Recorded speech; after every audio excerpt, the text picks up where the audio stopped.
Kompas Pagi masih menemani Anda, Saudara, bersama saya Fajri Satrio. Saudara, unit Reskrim Polrestabes Semarang menggagalkan pengiriman 226 ekor anjing yang dimuat di dalam truk dan mengamankan 5 orang awak truk.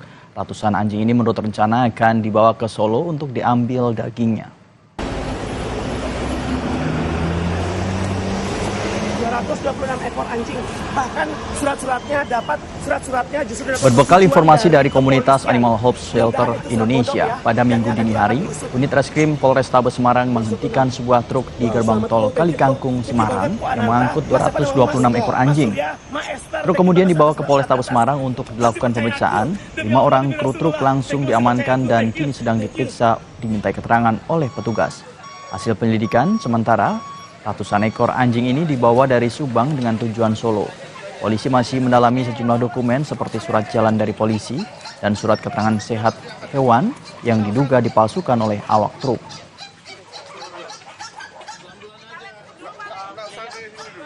Sementara ini kita amankan 5 orang, kemudian 1 truk yang digunakan sebagai sarana untuk mengangkut, dan para terduga tersangka ini kemungkinan kita akan jerat dengan pasal Undang-Undang 41 tahun 2014 tentang peternakan dan kesehatan hewan.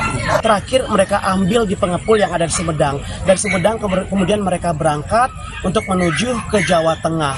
Dari Jawa Tengah, mulai dari Semarang itu sudah ada pembelinya, itu sudah menunggu di pinggir jalan tol.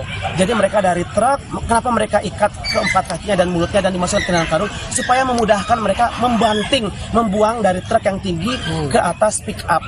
Nah, mereka beli per ekornya dari 50.000 sampai 250.000 tergantung anjing yang besar.